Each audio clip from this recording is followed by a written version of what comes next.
As the governor of Texas, it is my job to serve all people in that bell curve of America, right, left, middle. That's my job. I look at your eyes. I know who you are. It doesn't matter what party you're in. I've taken care of every single one of you. I'm Mary Starr with Wake to Truth podcast. We are extremely pleased today to have as our special guest, Doc Pete Chambers. He is running in the Republican primary for Texas governor. Doc is a 39-year Army veteran, Green Beret, numerous accolades in his decorated military career. Doc, it is a pleasure to have you with us today. Thank you, first of all, for your service to America. You have benefited your troops, you have benefited America, and we thank you. I would like to start with some specific items that I found of interest on your website, docpetechambers.org. That is his website. You can learn all about him. Most importantly, you can support him. You can donate. There is a donate button there. He desperately needs our help. He is fighting a David and Goliath battle like none other. He is up against some of the deepest pockets throughout the world. He's fighting a battle against evil. He's fighting a battle against the globalists. And we as patriots must support him. We have to step up and help him. .petechambers.org. Go there, donate, help him. Also, you can learn about his history. You can learn about his platform. Today, we're going to talk about his platform. So let's start with securing the border. That's one area that I've been real active in, and you have had a huge impact at the border. So if you would, please start with what do you plan to do in securing our border? Yeah, that's I'm so glad you asked me that one first, because to me, as a soldier, and I can't talk about any of this without first talking about my faith. And I'm gonna be a little bit like Paul here and say, look, I'm the first of all sinners, and I have been redeemed in the blood of the Lamb, and I firmly believe that, and I can't say it without feeling it.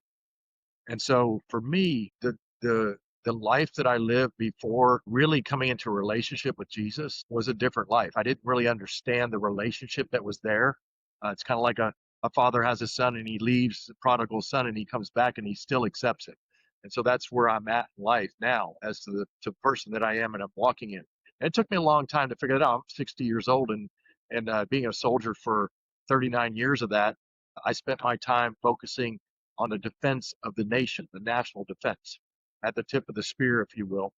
And so you miss out on a lot of life, and I had a family before and lost my not my family, but just touch with them during those times, and it resulted in a divorce, not a bad divorce, but I'm very transparent, as you know me, but a lot of people don't, and I really during that wilderness came to that relationship and realized that when Jesus is all you have, where you think that's all you have, that's all you need, right? And so I really dove into my military service in regard to Texas, the last 8 years of my military career on that border for the last part of it. And so I saw so many things that came across that border that are straight up national defense issues, state defense issues, that there's an optic and a reality to it.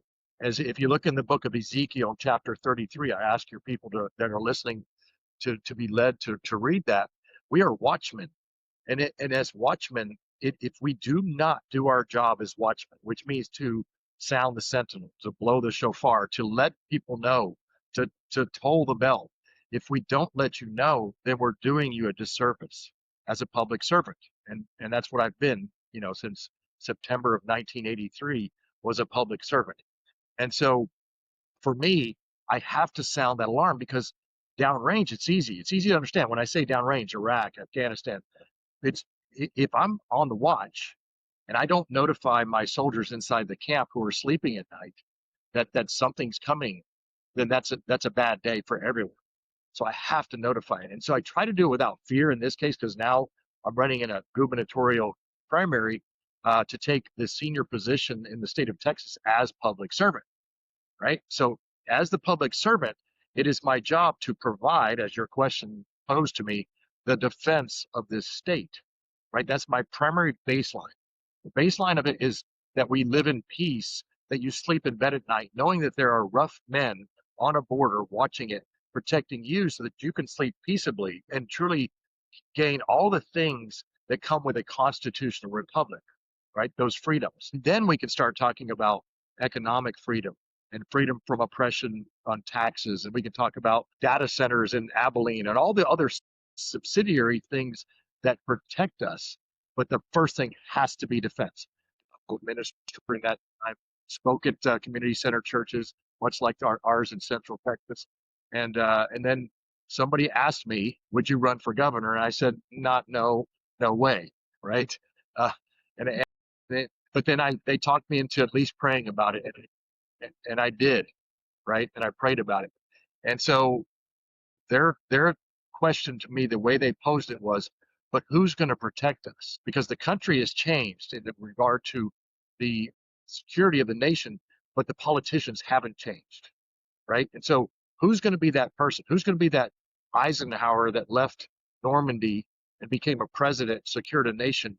Who's going to be that person that understands the public servant? And I said, okay, well, I'll continue to pray about it. And I did. And I never heard no in my perception. I never heard no.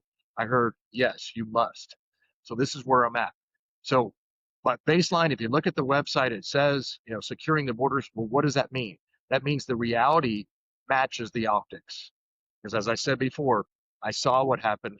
We counted heads. And I hate to say that. I'm not speaking bad of anybody in uniform on that border, neither on the federal side nor the state side. I'm talking about our hands were tied. All we could do was count heads coming across. Sometimes 12,000, 13,000 in a month. Some days, some 24-hour periods, 17,000 Haitians showed up in Del Rio, right, during my watch. 12,500 Venezuelans showed up in Eagle Pass during our watch. What did we do? We didn't stop them. We assisted them in coming in and being transferred into the country to go to centers to be counted for and then put on buses and sent all over the country. That's aiding and abetting an invasion. That's the way I look at that. All of the things that went on at the border, I started seeing change in that. And that was what prompted me really to start the whole Awake to Truth effort back when I did, because after growing up near the border, I saw that what was going on currently since 2020, that was vastly different than what I observed growing up there years ago. So I started digging what's causing this, what's fueling it. I've been there. If you're not getting information from someone like that, someone like you who has served there, you're probably not getting truth, because our government and our media have been complicit in covering up the truth of what was really happening at the border. I'll stand by that. Well, I knew what I saw. I lived there too long. I knew something was fundamentally different. The immigration problem was going on when I lived there, but it was not the same kind of people. It was not the same kind of immigration. This is an invasion. It is not immigration. That's exactly right. You were going to respond to something I said. Yes, and you know Michael Yon, and you've had him on, and he understands it as well as any of us. And he is more the global picture for me. So when I was on that border, Michael Yon used to call me from the Darien Gap in Panama, and he would say, because we were both Green Berets, and he, we had a great dialogue going, and he would say, "This is how many's coming. This is how many buses are coming." And when I would say, "Okay, where are they going?" and he'd say, "Well, there's, you know, tens of thousands on a caravan on their way to Del Rio." So we met, I took my soldiers and we met them in Del Rio not against my orders, but against the advice by the command that said, "Why are you going to Del Rio? We're over here in the RGV. This is the Rio Grande Valley for people that don't know." So because Michael Yon has called me, he's an American Green Beret, he's telling me this is coming, we need to be ready. So I took 40 soldiers and we met 17,000 Haitians. And then if you remember the news, then a bunch of hybrid, troopers came in. They blocked the pass there. They blocked the point of entry. We were able to contain them. We thought we did well because they were underneath the bridge. And then Mayorkas came down and said, "Oh yeah, we're going to put them all in planes and send them back to Haiti." It's not what happened. It's not what happened at all. Where did they go? So yeah, great question. So they went on buses. Some of them went directly to Laughlin Air Force Base in Del Rio there. They put them on planes. Some of them went on buses to McAllen, and they were put on planes. Some of them went to a detention center for further screening. Eventually, they went on buses and went all over the interior of the United States.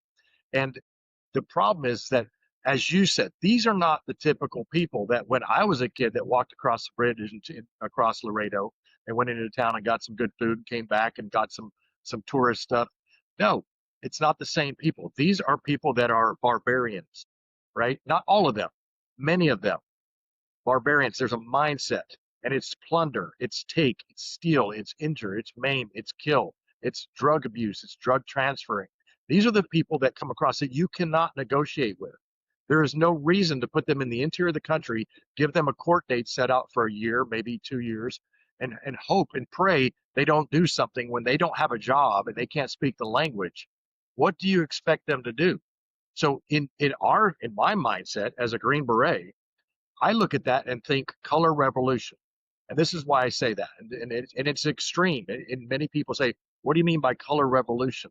That's where a country is overthrown from within by transfer migration, right? That's one of the tools. It's called transfer migration.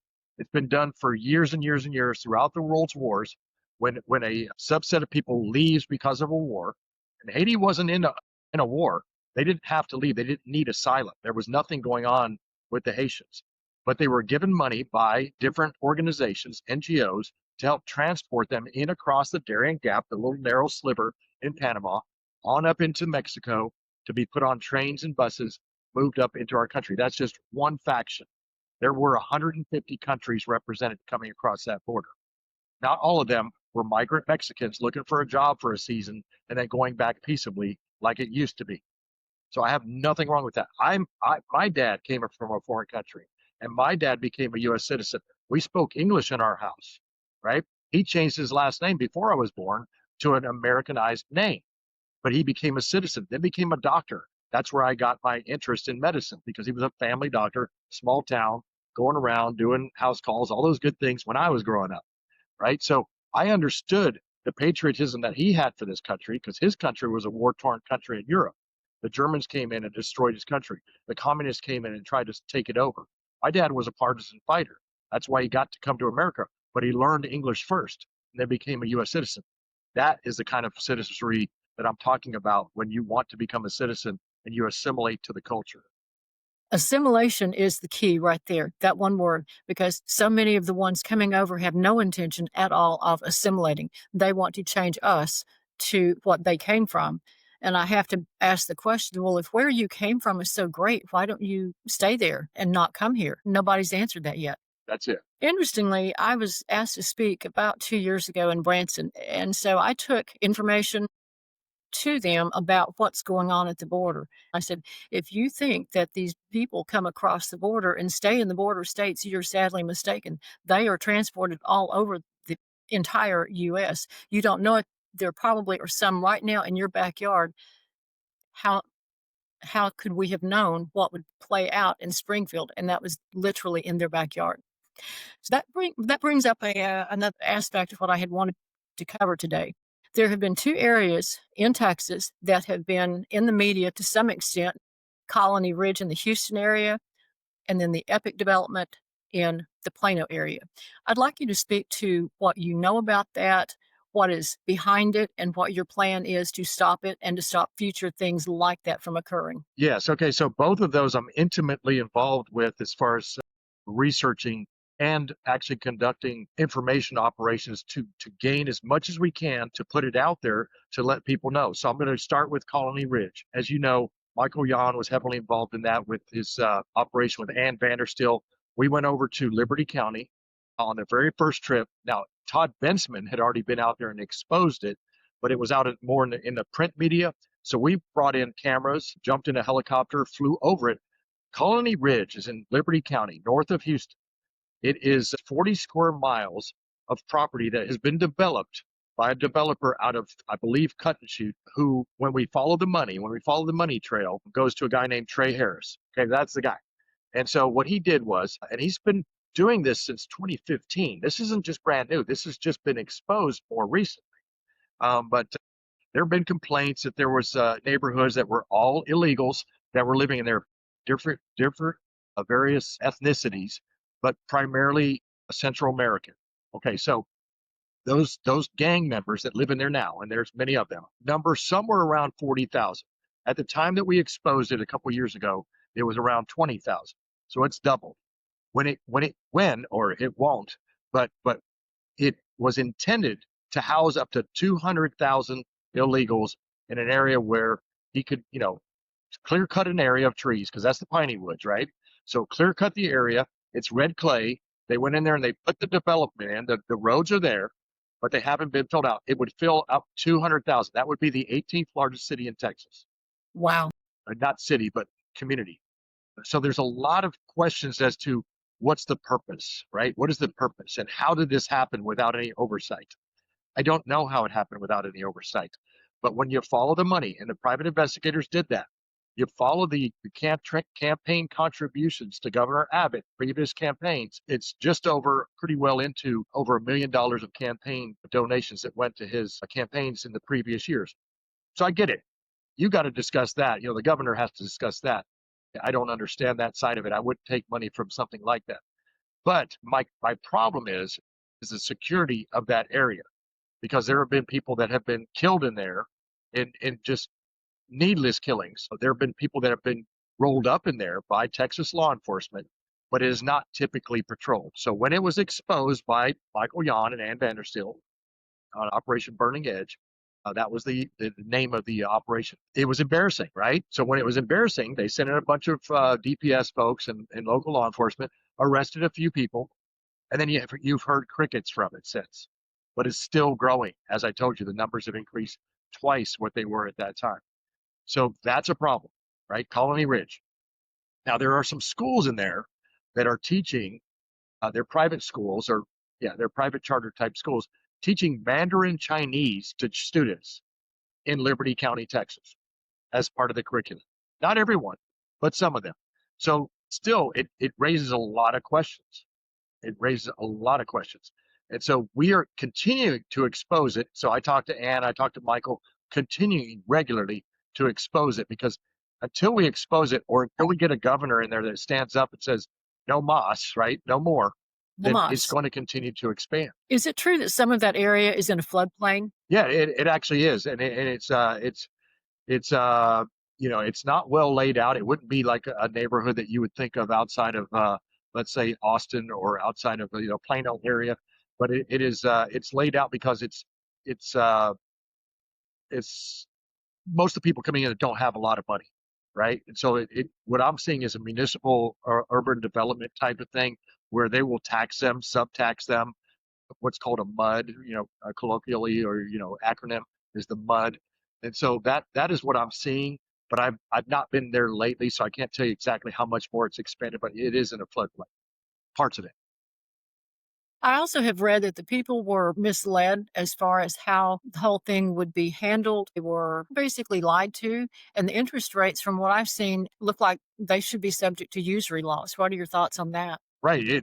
That's a whole nother thing. So that's what I call a fiefdom. It's almost like they're the lords, right? Because these county commissioners, if they're a part of it, I don't know, but they haven't ruled against it. They've allowed it to come in. So to me, that's what we call in the world of faith a sin of omission. They've allowed that to happen, and so that usury fee, which is not biblical by own standing, is also not constitutional, because our Constitution or our Bible somewhat match. And so it is not constitutional. And so you're seeing then again another aspect to our campaign, which is to decrease property taxes. But in this case, I presume is that they would get someone to get a mortgage, which is astronomically high in its interest rate, and then default on that mortgage, and then they can sell it again.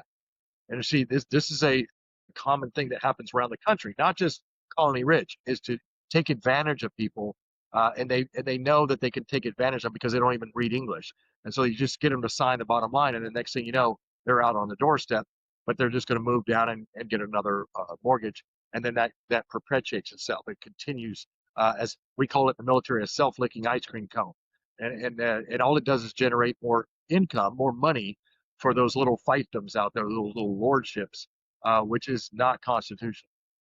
Right. One of the things that you said sparked some interest with me, and that's property tax reduction. So, what are your thoughts on that? Right.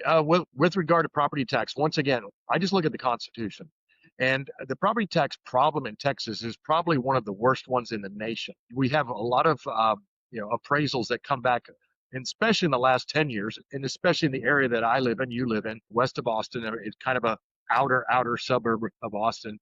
but not really. But when you get a bunch of people that you bring in because you lure in businesses from other states, primarily for us, California, got no problem with California people, but I do with the politics, and I do with the fact that people that are used to living at a higher cost of living come in with a lot of money, appraisals go up, and then the people that live there can't afford to pay for the taxis. Okay, that's number one. Number two, when we declare emergencies in a state, we knew that Wimberley went through an emergency with regard to flooding. We know recently the Guadalupe corridor, it went through a flood of tremendous proportions.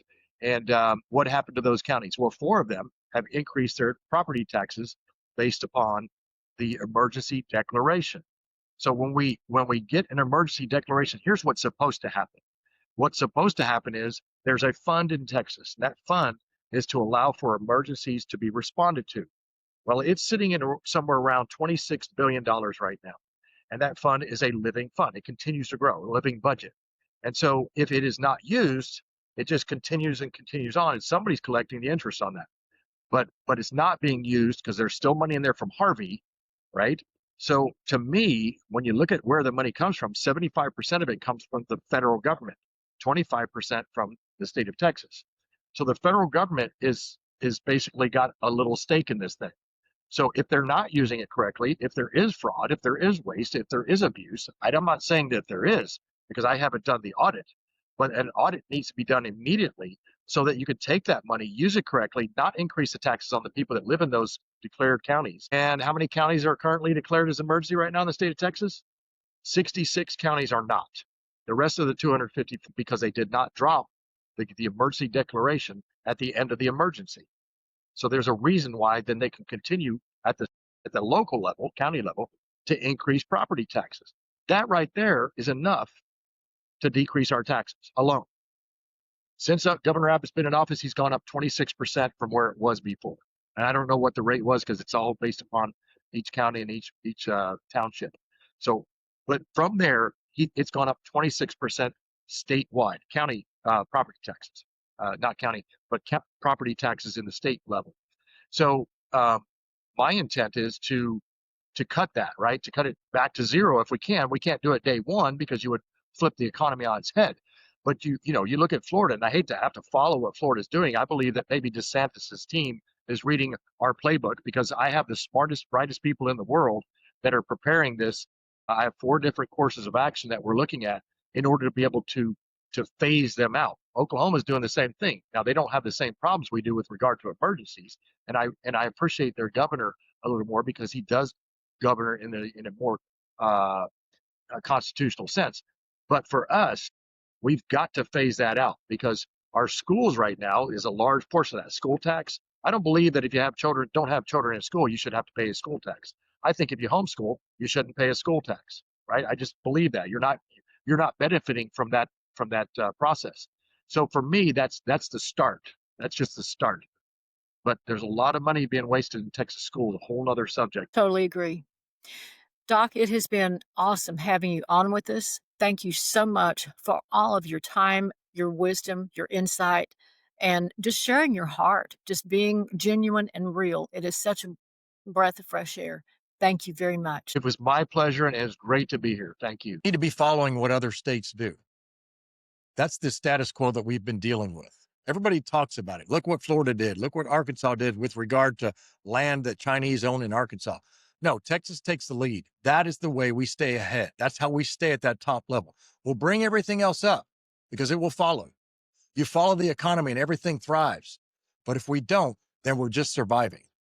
If you're okay with jobs leaving Texas, manufacturing, if you're okay with Chinese buying up land in Texas, if you're okay with Chinese drones flying over to Texas or cartel drones flying in over Texas, if you're okay with 300,000 children that are missing, unaccompanied minors that came across this border, innocent lives that are missing right now, if we're okay with those things, if you're okay with your taxes going up, if you're okay with your education at 27th in the nation, if you're okay with those things, then stay home. But I know that deep down inside of you, there's an American character, there's a Texan character that cares about this republic and will turn out to vote. This is the time to get up off the couch, to drive down to your precinct, and on the 3rd of March, 2026, vote in the Republican primary, Doc Pete Chambers for governor. And I will be proud to serve you, and I will not do you wrong.